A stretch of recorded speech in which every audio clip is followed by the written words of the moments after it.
everyone. So in this particular video, we are going to be talking about the state of matter. Before we talk about the state of matter, we have to know what is a matter. Matter is anything that has mass and can occupy space. Talking about the state of matter, we have three states of matter, which include solid, liquid, and gas. Then you have to know that a particular substance can change from one state to another state. When a substance changes from solid to liquid, we call the process melting. But if it changes from liquid to solid, we call the process freezing. But if the substance changes from liquid to gas, we call it evaporation or boiling. And if it changes from gas to liquid, we call it what? Condensation. But if a substance changes from solid directly to gas without passing the liquid state, we call the process sublimation. But if it changes from gas directly to solid without passing through the liquid state, it is called the what? Deposition. Then let's talk about the gas laws. We're talking about the gas laws. We have the Boyle's law, we have the Charles law, pressure law, and the rest like that. The first one we're going to be considering now is the Boyle's law. Talking about the Boyle's law just states the inverse relationship between the pressure and volume. Mathematically, we can write this as P is inversely proportional to 1 over V. Turn this into the equation P is equals to KV. K over V. This K is the constant of proportionality. Then make case of formula, your K is equals to PV. So therefore, the Boyle's law formula is going to be P1V1 equals P2V2. The constant in Boyle's law is actually what? Temperature and mole. Boyle's law, we talk about the Charles law. What did Charles law talk about? Charles law talked about the direct relationship between temperature and volume. So mathematically, V directly proportional to T, V equals to KT. This K is a constant of proportionality. K is equals to P over V. Therefore, the Charles law formula is going to be V1 over T1 equals V2 over T2. The constant in Charles law is what? Pressure. After that, we talk about the Avogadro's law. Avogadro's law just states the relationship between, it actually states the direct relationship between volume and what? Number of moles. So it can be written mathematically what? Like this. The next thing we talk about is the pressure law. Don't stress yourself too much. The formula for pressure law is P1 over T1 equals to P2 over T2. We will also talk about the general gas law. The formula for the general gas law is P1V1 over T1 equals P2V2 over T2. So before we move on, we also talk about the ideal gas law. Talking about the ideal gas equation, the formula is PV is equals to what? nRT. Then we are going to talk about the Dalton's law of partial pressure. Everybody, we are talking about the Dalton's law of partial pressure. What it just takes is that the total pressure is equal to the partial pressure of gas A plus partial pressure of gas B. For example, if I have a container that consists of two immiscible gases A and B, there will be a pressure that will be acting on gas A. There will also be a pressure that will be acting on gas B. The pressure acting on gas A will be partial pressure of gas A. The pressure acting on gas B would be partial pressure of gas B. So the total pressure that will be acting on the container is equals to the partial pressure of gas A plus partial pressure of what? Gas B. Then you have to know that there is a formula for the partial pressure of gas A. Either partial pressure of gas A or partial pressure of gas B. For partial pressure of gas A, that equals mole fraction of gas A times total pressure. So the formula for partial pressure of a gas is what? Mole fraction of that gas times total pressure. Then talking about the mole fraction of a gas, is going to be the mole of the gas all over what? Total mole. So before we can calculate the mole fraction of a particular gas, we firstly have to calculate the total mole of that what? Mixture. We talk about the velocity of molecules. The velocity of molecules can be referred to as the root mean square velocity. So we have two formulas for the root mean square velocity depending on the parameters given to us in the question. The first formula for root mean square velocity is 3RT over molar mass, or 3 times pressure over what? Density. We have the Graham's law of diffusion. Talking about the Graham's law of diffusion, it states that the rate of diffusion or effusion of a gas is inversely proportional to the square root of its density or molecular mass. Mathematically, your R is inversely proportional to 1 over root D, or inversely proportional to the what? Root N. So you change this proportion sign to what? Constant of proportionality as R is equals to K over root D, or R is equals to what? K over root N. You make this K the sort of formula, then K is equals to R root D, or K is equals to what? R root N. Then we can formulate our equation as R1 root D1 equals R2 root D2, or R1 root M1 equals what? R2 root M2. Then before I move on, you have to know that the rate of a days of division can equals to the volume over what? Time. Then from there you also have to note that the time of diffusion is also directly proportional to the square root of what? Density or what? Molecular mass. Dependent if they ask that in exam. Now you have to note this also. We have the value of we have different units for different quantity. The unit of volume can actually be cm cube, dm cube, liter, or meter cube. So you have to know that 1 liter is equals to 1 dm cube, and this equals to 1000 cm cube, and it equals to 10 to the minus 3 meter cube. You also have to know that the SI units of temperature is what? Kelvin. And whenever you want to convert degrees Celsius to Kelvin, just add what? 273. Also, the units of pressure. We have different units of pressure, many units of pressure. We have the Pascal, we have the Newton per meter square, we have the ATM, we have the millimeter mercury. So we have the torr, we have the joule per meter cube. And you have to note that 1 ATM equals 101,325 Newton per meter square. 1 Newton per meter square equals 1 Pascal. 1 ATM is equals to 760 millimeter mercury also, and 1 millimeter mercury is also equals to what? 1 torr. Then note the value of R. These are represent the gas constant, and it can have two values with the unit. The first one is 8.314 joule per Kelvin per mole, and the second one is that it can be 0.08205 ATM dm cube per Kelvin per mole, or we say 0.08205 ATM liter, because dm cube is 1 dm cube is equals to 1 liter, so it can be ATM liter per Kelvin per mole. Do you get that? So also you have to know that at standard temperature, at STP, our pressure is equals to 1 atm, or is equals to 760 millimeter mercury, and our temperature is equal to 273 Kelvin. Then let's look at some example on all these aspects. The first example we'll be looking at is this. They said a gas occupies 300 cm cube. This simply means our V1 is 300 cm cube at 900 millimeter mercury. Millimeter mercury of pressure P1 is 900 millimeter mercury. Calculate the volume occupied by the same gas. That simply means I'm looking for V2 at 760 millimeter mercury. So my P2 equals 760 millimeter mercury. Use the formula P1 V1 equals P2 V2. Since I'm looking for V2, I have to make V2 the sort of formula. So my V2 will equals P1 V1 over P2. Then substitute the parameters into this equation. That will be 900 times 300 all over 760 over 760. If you do this very well, you should get 360 cm cube. Do the second one. They said at 22 degrees Celsius. This simply means my T1 is equals to 22 degrees Celsius. Guys, I have to convert my degrees Celsius to Kelvin by adding 273 Kelvin. 273. So this is going to turn to 295 Kelvin. Because if I should add 273 plus 22, I'm going to get what? 295. So of a gas at 250 cm cube, this simply means that my V1 is equals to 250 cm cube. They say, what is the volume of the gas? I'm looking for V2 at STP. If pressure is not constant, you just say at STP, your temperature is going to be 273 Kelvin. So you have to know this, that at STP, your temperature is going to be 273 Kelvin. Since this is by T1, then this will be by what? T2. Using the Charles law formula, V1 over T1 equals V2 over T2. Make V2 sort of formula. V2 is equals to V1 T2 all over, don't make V2 sort of formula, okay? Yes, V2 T2 over what? T1.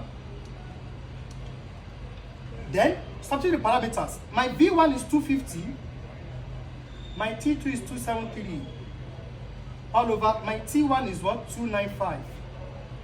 Then my V2 is going to be, if you do it very well, you should get 231 CNQ. So press the calculator, you get your answer. So moving on to the example 3 now, guys.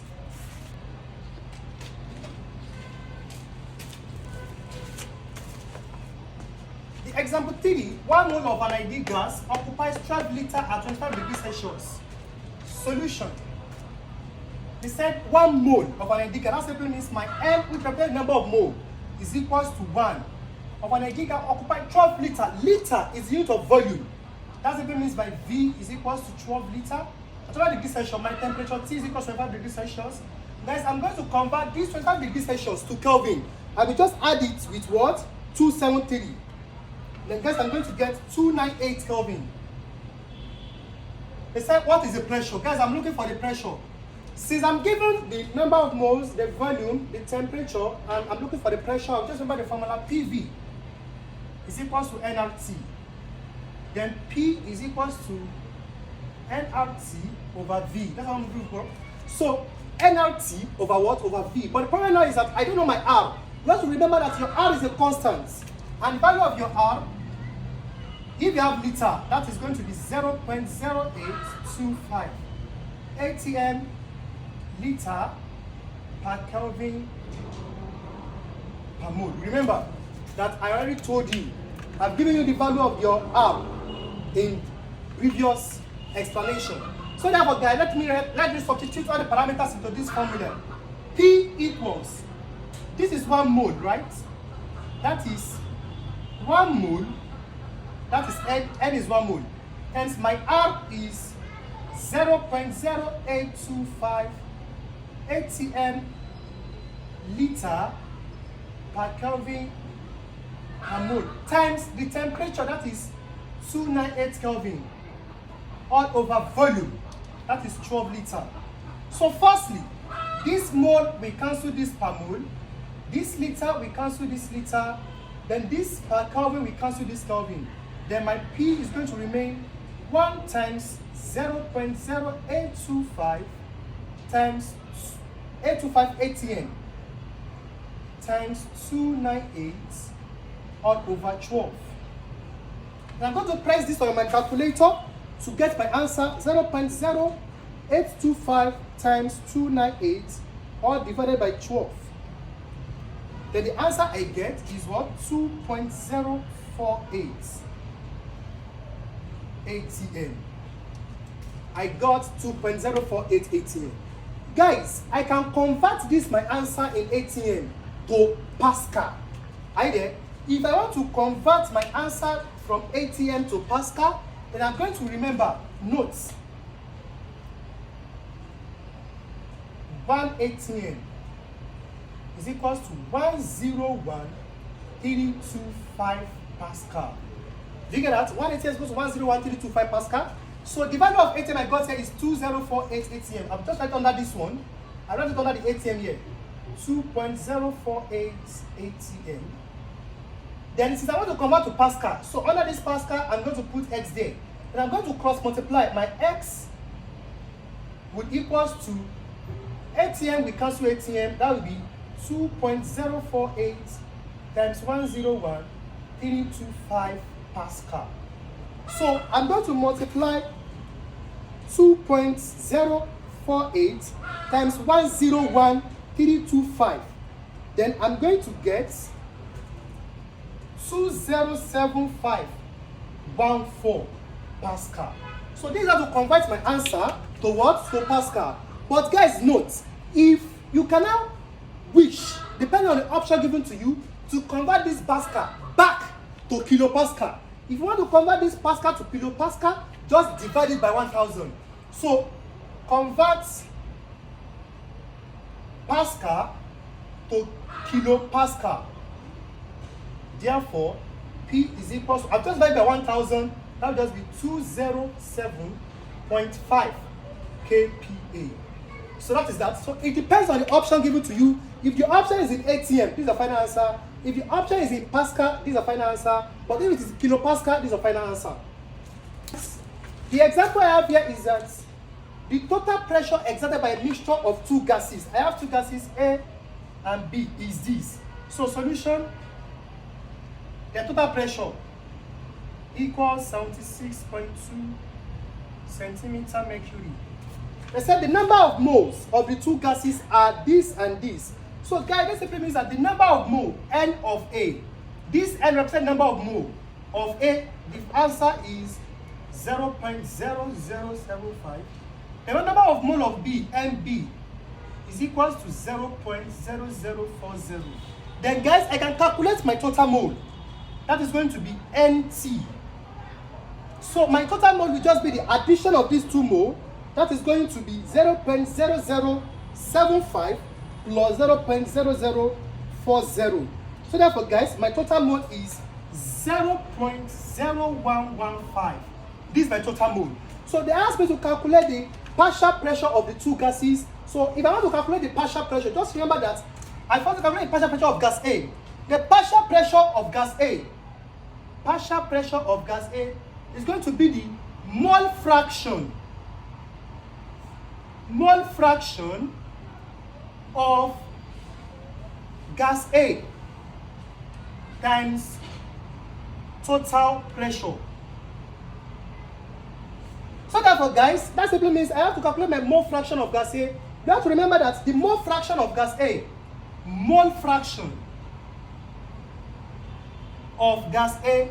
equals mole of A over total mole. So this simply means the mole fraction of gas A is going to be the mole of A. The mole of A is what?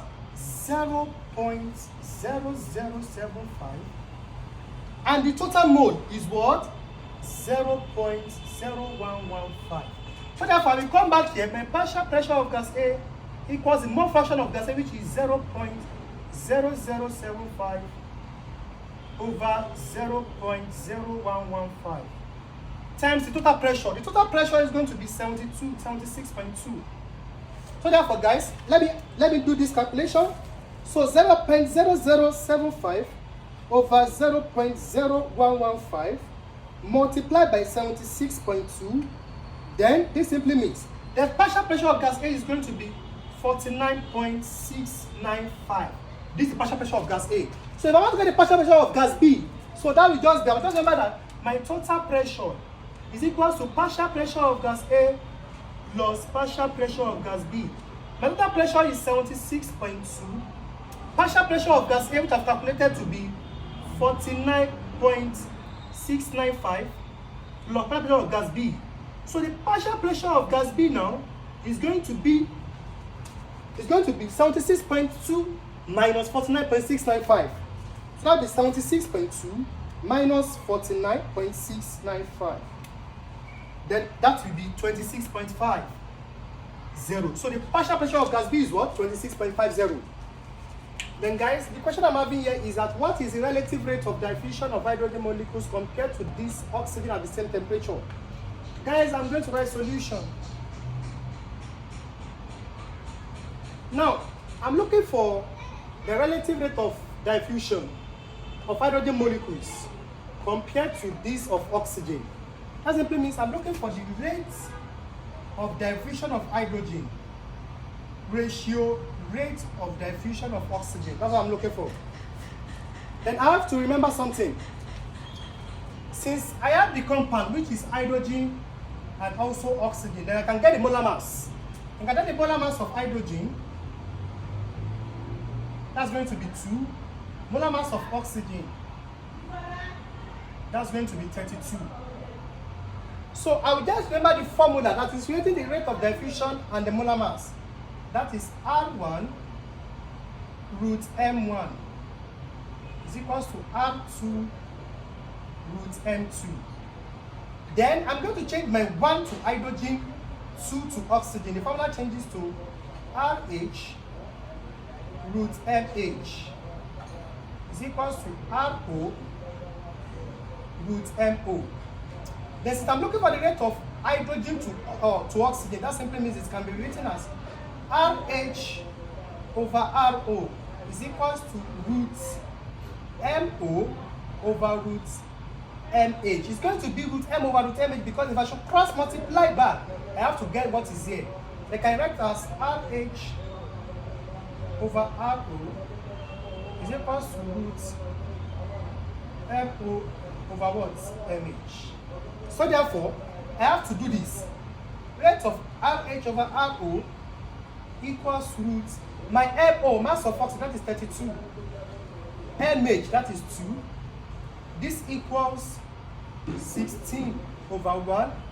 This equals 4 over 1.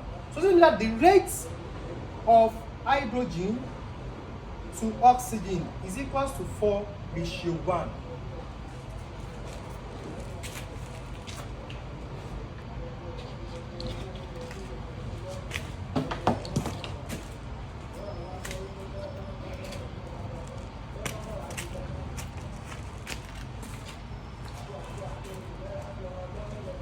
Okay guys, the example we have here now is this.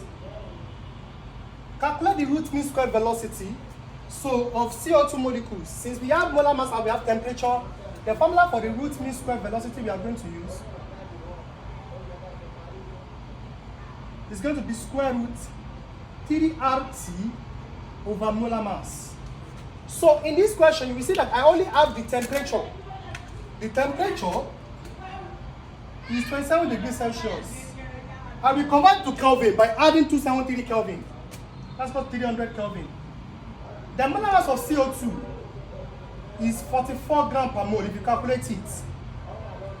Then it remains my R. My R is a gas constant. You have to know the constant offhand. The value for R is actually 8.314 joule per Kelvin per mole. We are using this formula. So therefore, guys, we are going to substitute all these parameters into this formula. My root mean square velocity is equals to square root 3 times my R.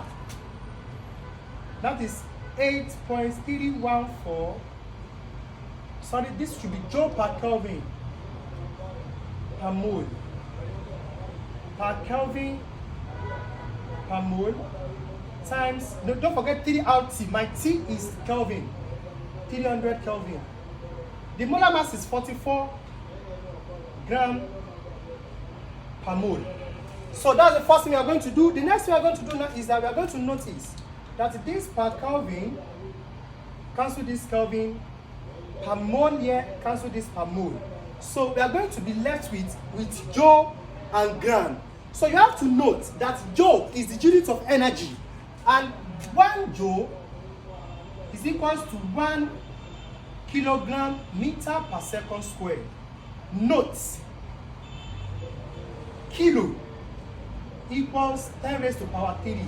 So my root mean square velocity is equals to square root 3 times 8.314 joule times 300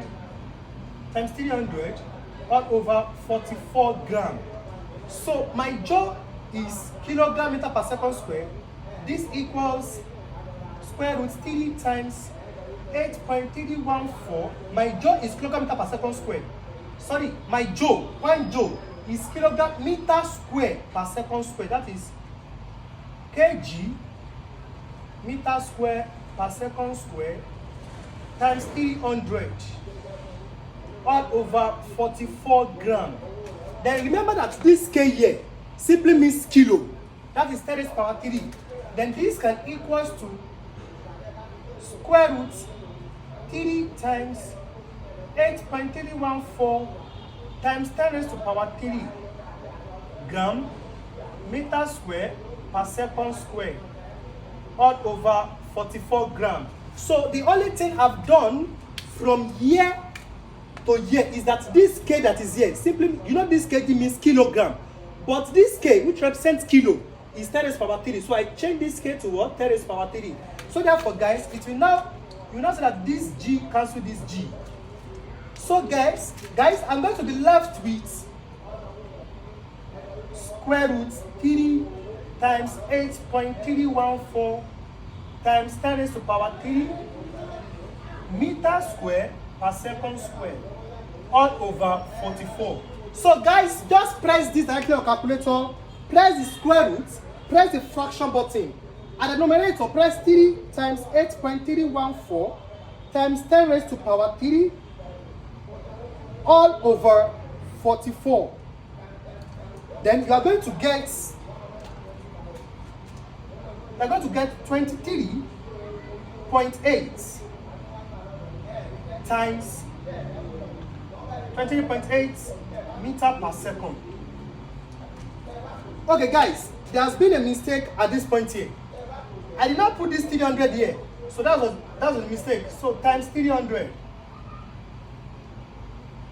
times 300. So this is wrong. Okay, let us press it again. So times 300. That's correct. Then the final answer should be 412 meter per second. So you will not be like, look at the step I did. Let me recap from the beginning. Calculate the root mean square velocity. We use this formula. This is my R, then my substitute.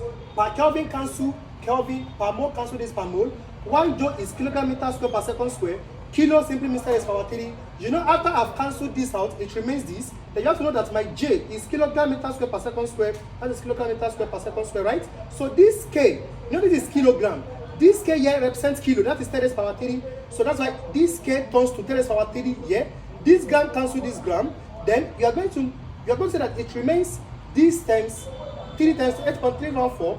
That is power 3 meter square per second square times 300 over 44. If you just press square root of everything and put directly your calculator, you will get 412. Remember what was there is meter square per second square. So you have to note that the root of meter square per second square, this root cancel this square and this root cancel this minus 2, so it turns to meter per second. So thank you for watching. In our next tutorial video, we are going to be talking about the redox.